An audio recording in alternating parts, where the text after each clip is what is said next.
Welcome to Nanak classes. दोस्तों, Nanak classes के YouTube channel पे आपका स्वागत है। आज है 23 सितंबर 2022 और 23 सितंबर 2022 के जितने भी most important Rajasthan current affairs के क्वेश्चन बनते हैं, आज हम उनका डिस्कस करेंगे। पूरा वीडियो ध्यान से देखना और लास्ट में मैं आपसे क्वेश्चन पूछूंगा जिनके जवाब आपको कमेंट बॉक्स में देने हैं। तो स्टार्ट करें टुडे मोस्ट इंपोर्टेंट क्वेश्चन। सभी विद्यार्थियों को गुड मॉर्निंग।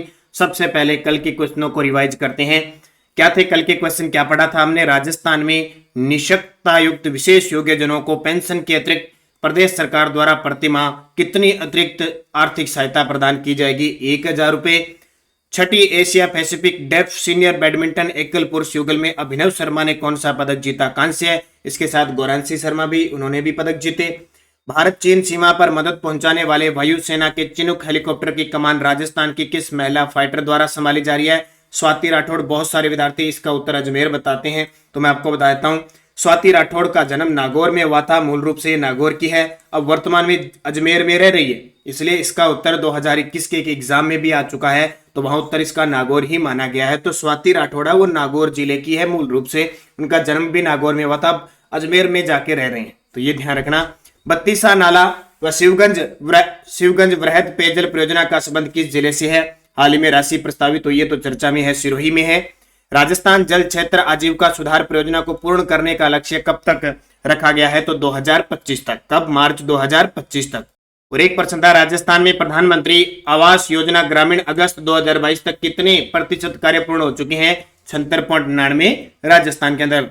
तो ये थे कल के क्वेश्चन जिनको हमने रिवाइज किया। एक बार सेशन को आप सारे विद्यार्थी लाइक शेयर जरूर कर दें। और थोड़ी सी बात बता देता हूं हमारे बुक के बारे में। हमारी बुक बाजार में आ चुकी है, लगभग सभी जिलों में पहुंच चुकी है। नए जहां नहीं पहुंच पा रही है वहां ऑनलाइन आप ऑर्डर कर सकते हैं। टेलीग्राम आप जोड़िए, टेलीग्राम पे सारी सूचना होती है। और जहां भी आप जाते हैं, जिस बुक स्टोर पे आप किसे उन्हें कहिए कि राजस्थान करंट अफेयर्स की बुक हमें जरूर मंगवा कर दें। पहला प्रश्न देखिए, रूडा द्वारा प्रदेश का पहला हस्तशिल्प बाजार कहां शुरू किया जाएगा? रूडा द्वारा प्रदेश का पहला, जो रूडा संस्था है उसके द्वारा प्रदेश का पहला हस्तशिल्प का मतलब हाथों से बने हुए जो उत्पाद है वो बाजार में बिकते हैं, लेकिन स्पेशल उनका बाजार शुरू किया जाएगा। किसके द्वारा? रूडा का द्वारा। और ये प्रदेश का पहला हस्तशिल्प बाजार होगा अलवर के अंदर। कहां पे? अलवर जिले के अंदर रूडा द्वारा प्रदेश का पहला हस्तशिल्प बाजार शुरू किया जाएगा। तो देखिए, उद्योग मंत्री, सबसे पहले आपको पता है हमारे जो उद्योग मंत्री हैं, यानी उद्योग व वाणिज्य विभाग के मंत्री है शंकुतला रावत के सानिध्य में 26 सितंबर को अलवर में शिल्पागन क्राफ्ट बाजार का शुभारंभ दस्तकारों द्वारा किया जाएगा। प्रदेश में पहली बार अलवर के प्रताप ऑडिटोरियम में 26 सितंबर से 2 अक्टूबर तक 7 दिवसीय शिल्पागन क्राफ्ट बाजार का आयोजन किया जाएगा। यानी हस्तशिल्प जो वस्तुएं हैं, उत्पाद हैं, उनका स्पेशल बाजार लगेगा, उनका आयोजन किया जाएगा 26 सितंबर से 2 अक्टूबर 7 दिवसीय, और वहीं इसका शुभारंभ 26 सितंबर से होगा। रूडा यानी रूरल नॉन फॉर्म डेवलपमेंट, इसका हिंदी में नाम देखें तो ग्रामीण गैर कृषि विकास अभिकरण। ये क्वेश्चन आता है कई बार, ग्रामीण गैर कृषि विकास अभिकरण। इसकी स्थापना नवंबर 1995 को हुई थी, और इसका मुख्यालय लगभग अपने मुख्यालय सारे जयपुर के अंदर होते हैं। तो इस चीज को आप अच्छे तरीके से याद रखना। एक स्वस्थ बेटी अभियान भी चलाया था, वो भी कहां से चलाया था? अलवर जिले में। अलवर जिले में एक स्थान है निमराना और एक स्थान है गिलोट। यहाँ पे दोनों जगह, निमराना में प्रथम जापानी पार्क, गिलोट में दूसरा जापानी पार्क स्थापित किया जा रहा है। गिलोट के अंदर एक कोरियाई पार्क स्थापित भी किया जा रहा है। आधुनिक तरीके का ग्रीनफील्ड एयरपोर्ट भी कहां बनेगा? निमराना के अंदर। और अलवर का एक स्थान है हल्दीना, जहां पे तीसरा सैनिक स्कूल प्रस्तावित हुआ है। तो ये चीजें आपके लिए इंपॉर्टेंट है, क्वेश्चन पेपर में यहां से पूछे जाते हैं। दूसरा प्रश्न, हाल ही में गोड़वाड़ पर्यटन सर्किट विकास के लिए राशि स्वीकृत की गई है, इसमें कौन से जिले शामिल है? गोड़वाड़ पर्यटन सर्किट, अपने राजस्थान में 10 पर्यटन सर्किट है ना, उसमें से गोड़वाड़ पर्यटन सर्किट है, उसके विकास के लिए अभी राज्य सरकार के द्वारा राशि स्वीकृत की गई है। तो गोड़वाड़ पर्यटन सर्किट में कौन कौन से आते हैं? एक तो बाड़मेर, जालोर, सिरोही, पाली। अच्छे तरीके से याद रखना, बाड़मेर, जालोर, सिरोही, पाली। यहाँ देखो जालोर सिरोही है, लेकिन अजमेर नहीं आता। यहाँ नागौर, यहाँ सिरोही पाली है तो नागौर नहीं आता। यहाँ उदयपुर सिरोही राजसमंद है तो ये नहीं आते। तो बाड़मेर, जालोर, सिरोही, पाली गोड़वाड़ पर्यटन सर्किट के अंदर आते हैं, उसके लिए राशि प्रस्तावित की गई है। तो देख सकते हैं गोड़वाड़ पर्यटन सर्किट के विकास के लिए 22.10 करोड़ रुपए की राशि स्वीकृत हुई है। इस सर्किट में पाली के रणकपुर क्षेत्र, अब ये पॉइंट याद रखना कहाँ कहाँ है। देखो रणकपुर कहाँ पे है, पाली में। सोनाना खेतलाजी मंदिर कहाँ पे है, पाली में। जवाई क्षेत्र और बाली दुर्ग, इनके लिए ये आते हैं सर्किट के अंदर। रणकपुर क्षेत्र, सोनानी खेतलिया जी मंदिर, जवाई क्षेत्र और पाली दुर्ग, ये किस में आते हैं, पाली में। जालोर में सुंदा माता का मंदिर और जालोर दुर्ग है। और बाड़मेर में असोत्रा, जहां ब्रह्मा जी का मंदिर है। सिरोही का अरबुदा धाम, अरबुदा देवी है और अधर देवी है। अचलगढ़ का किला है। मार्कुंडेश्वर धाम है, अम्बेश्वर जी और भैरूतार का धाम है, आदि शामिल है। पेपर में कोई कला संस्कृति से चलते क्वेश्चन पूछ ले, अम्बेश्वर जी व भैरूतार का धाम कहाँ स्थित है, सिरोही में। मार्कुंडेश्वर धाम या अचलगढ़ पता है, हमें अदर देवी पता है, बुरदा देवी तो पता है। तो इनको थोड़ा सा पढ़ लेना, क्योंकि करंट से ही ज्योग्राफी, हिस्ट्री, पॉलिटिकल कल्चर बनती है, ध्यान रखना। क्योंकि बहुत सारे प्रश्न कई बार अपने ढूंढते रहते हैं, किताबों में नहीं मिलते, लेकिन ये करंट के प्रश्न होते हैं। तीसरा प्रदर्शन, प्रदेश में अंबेडकर भवनों का निर्माण किस स्तर पर किया जाएगा। हाल ही में जो अंबेडकर है भवनों का निर्माण किया जाएगा, किस स्तर पर किया जाएगा, पंचायत समिति स्तर पर। पंचायत जो समिति मुख्यालय है जहां पे, वहां पे अंबेडकर भवनों का निर्माण किया जाएगा। तो देखिए, पंचायत समिति मुख्यालयों पर अंबेडकर भवन का निर्माण 2023 में पूर्ण होगा।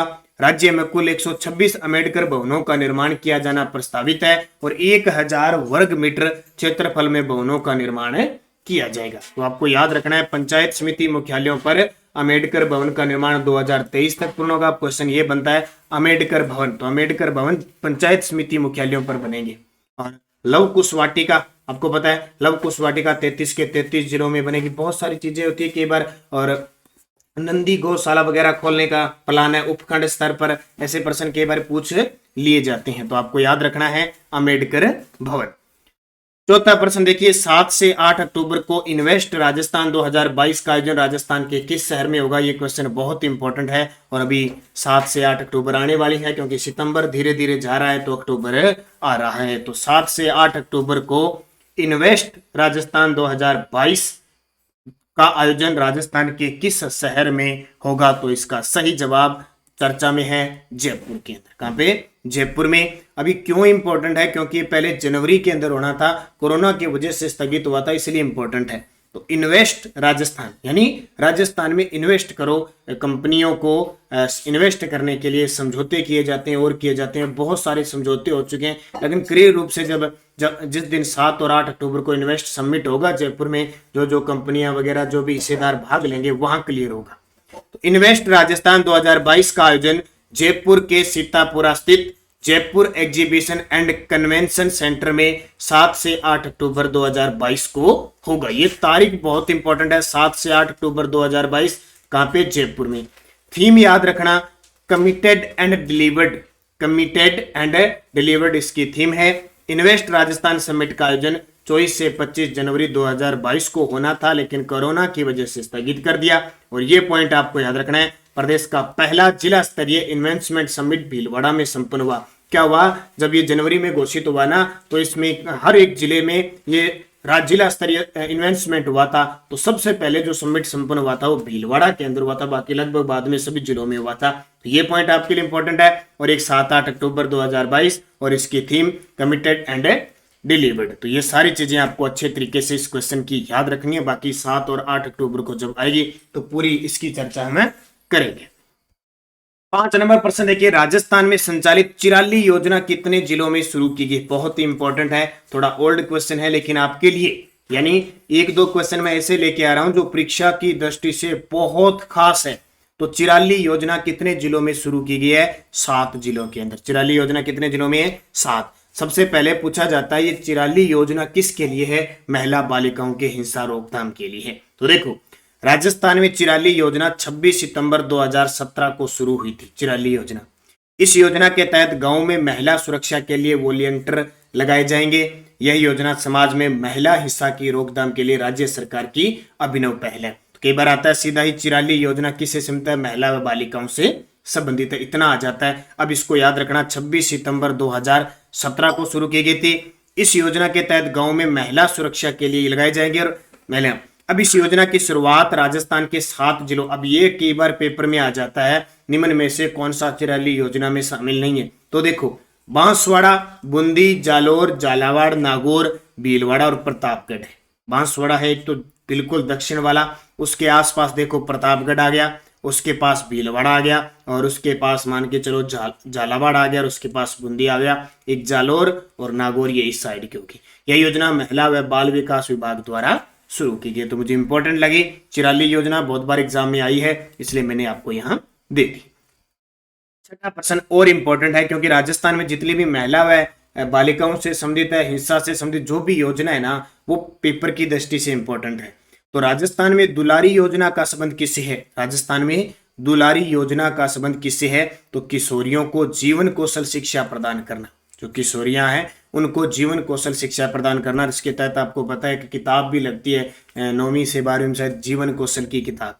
ठीक है, तो राजस्थान में दुलारी योजना किशोरियों को जीवन कौशल शिक्षा प्रदान करने से संबंधित है। यह योजना ग्रामीण स्तर पर स्कूल के लिए बस सुविधा भी प्रदान करती है, और यह योजना अनुसूचित जाति की लड़कियों के कल्याण के लिए तैयार की गई। खास करके ये ध्यान रखना भी, वैसे तो किशोरियों की जीवन कौशल शिक्षा प्रदान करने से संबंधित है और ग्रामीण स्तर पर बस सुविधा प्रदान करने पर भी है, लेकिन ये योजना खास करके अनुसूचित जाति की लड़कियों के कल्याण के लिए तैयार की गई। तो एक मैंने आपको योजना बताई दुलारी योजना, किशोरियों को जीवन कौशल शिक्षण प्रदान करना।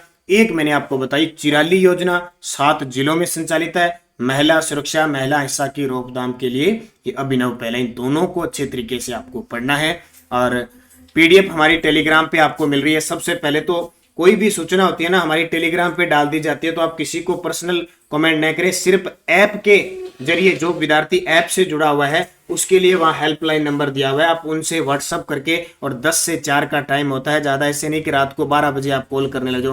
10 से 4 बजे के बीच मैसेज छोड़ दो, स्क्रीनशॉट छोड़ दो, कोई भी दिक्कत ऐप पे अंदर आ रही है। बाकी किसी भी प्रकार की कहीं सुविधा नहीं है। देखो आपको सारी कोई भी सूचना होती है, Nanak classes Rajasthan current affairs, हमारा ये ग्रुप बना हुआ है टेलीग्राम, वीडियो के डिस्क्रिप्शन में लिंक है, आप सारे विद्यार्थी इसे ज्वाइन कर लो, ताकि कोई सूचना है, कोई लिंक है, कितने बजे क्लास आती है, जैसे कल करंट की क्लास 9 बजे आई थी, तो 9 से 9:15 बजे आई थी, तो मैं सूचना बार बार आपको दे रहा था कि ये क्लास इत्यादि। बाकी जो ये क्लास चलती है हमारी, इस क्लास के नीचे जो मैं कमेंट देता हूँ वहां भी आपको सूचना दे देता हूँ। तो पूरा ध्यान रखा करो, सतर्क रहा करो। Nanak classes Rajasthan current affairs नाम से ग्रुप है, ज्वाइन कर लो, वीडियो की डिस्क्रिप्शन में लिंक है, ताकि आपको सूचना मिले। और अभी सीएटी देखो लगभग बहुत सारे यूट्यूब सब ने डाल दिया है कि क्या होता है। कॉमन एलिजिबिलिटी टेस्ट स्नातक स्तर पे है, इसमें कुछ फिक्स विभाग दे दिए हैं, भी इन विभागों की भर्ती इसके जरिए होगी। पहले सीएटी का एग्जाम होगा, इसको जो क्लियर करेगा उसके बाद में जो वैकेंसियों के हिसाब से, वैकेंसियों के 15 गुना के हिसाब से आएंगे, फिर उनमें आपका पेपर होगा, फिर क्लियर होगा। तो स्नातक स्तर पर अभी सिलेबस भी घोषित हुआ है, हालांकि बहुत बड़ा सिलेबस है, लेकिन पढ़ने वाले के लिए कुछ नहीं है, जितना ज्यादा पढ़ोगे उतनी सारी चीजें तैयार होगी। ठीक है, तो अच्छे तरीके से पढ़ना है, मेहनत करना है। ये सीएटी वगैरह ये कहते हैं कि आपको साल भर पढ़ना है, ऐसे नहीं। अब जैसे पटवारी, कोई विद्यार्थी पटवारी की तैयारी करा तो उसने छोड़ के अब पढ़ता नहीं है वो। तो सीएटी और सेकेंडरी स्तर पर, सीनियर सेकेंडरी स्तर पर भी आएगा और स्नातक स्तर पर। तो ये आपको ये कहता है कि आपको निरंतर पढ़ना पड़ेगा, अध्ययन करना पड़ेगा, और उसमें राजस्थान का, इंडिया का और इंटरनेशनल सारा करंट है। तो हमारी क्लास आती है प्रताप क्लासेज, सारे विद्यार्थी प्रताप क्लासेज में इंडिया इंटरनेशनल करंट जरूर देखा करो, और यहाँ राजस्थान करंट अफेयर्स देखा करो। और बुक जिसने नहीं लिया जरूर लेना, क्योंकि अगर आपको नौकरी लगना है, अगर आपने लक्ष्य को पार करना है, तो आपको पढ़ना पड़ेगा। पिछले वीडियो का क्वेश्चन था राजस्थान क्रिकेट संघ की क्रिकेट अकादमी स्थापित करने की घोषणा कहां की गई है? तो सभी विद्यार्थियों का सही जवाब था जोधपुर। कहां? जोधपुर के अंदर घोषित की गई है। अब आपके लिए क्वेश्चन जिसका जवाब आपको कमेंट बॉक्स में देना है। राजस्थान के जयपुर जिले के खिलाड़ी अभिनव शर्मा का संबंध किससे है? एक तो अभिनव शर्मा का बता देना, ये डेफ खिलाड़ी हैं, और एक आप गुरांशी शर्मा, दोनों का बता देना। दोनों का एक ही खेल है, इतना और बता देता हूं, अभिनव शर्मा और गुरांशी शर्मा निशानेबाज है, बैडमिंटन के खिलाड़ी हैं, कबड्डी के खिलाड़ी है, मुक्केबाज। आप सभी विद्यार्थी इसका सही जवाब कमेंट बॉक्स में जरूर दोगे। यस्टरडे डोज देखो, नाथ संप्रदाय का सिरे मंदिर राजस्थान के किस जिले में है? तो जो नाथ संप्रदाय है उसका जो सिरे मंदिर है वो जालोर के अंदर है। ये क्वेश्चन पिछले साल 2021 में आ चुका है।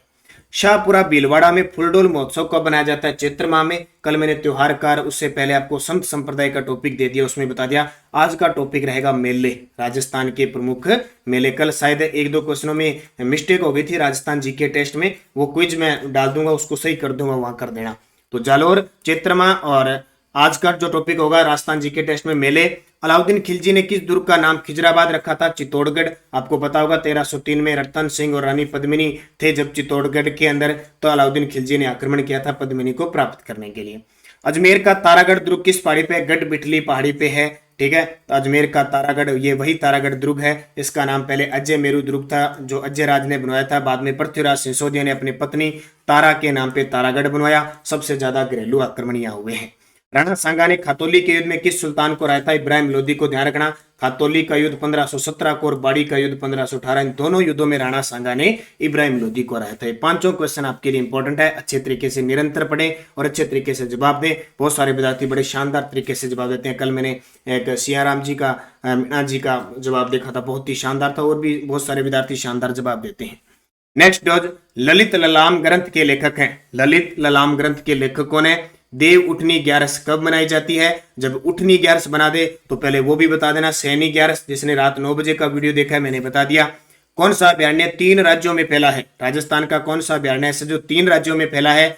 राजस्थान एकीकरण के समय बांसवाड़ा के शासक कौन थे? और 1570 में नागौर दरबार किस मुगल बादशाह ने लगाया था? ये पांचों आपके लिए इंपॉर्टेंट है, निरंतर अध्ययन करें अच्छे तरीके से। जिस विद्यार्थी ने हमारी नानक क्लासेज ऐप को डाउनलोड नहीं किया जरूर करें, क्योंकि रीट लेवल फर्स्ट की टेस्ट सीरीज चल रही है हमारी बड़ी शानदार तरीके से साप्ताहिक, उसमें सिलेबस डाला हुआ है उसके अकॉर्डिंग। और ये जो शाम को 9 बजे क्लास आती है उसका ये टेस्ट मिलता है। और बड़ी बात, ये जो अब यूट्यूब पर अब जो करंट की क्लास मिली है उसके क्वेश्चन भी इसमें डाले जाते हैं। और फर्स्ट ग्रेड के लिए भी है, वनपाल वन रक्षक के लिए है। जल्द ही हम रीट लेवल सेकंड की और सेकंड ग्रेड की भी एक टेस्ट सीरीज जरूर करने जा रहे हैं। तो निरंतर अध्ययन करें, अच्छे तरीके से पढ़ें, सफलता आपको मिलेगी, लेकिन निरंतर आपको चलना पड़ेगा। धन्यवाद। जय हिंद, जय भारत।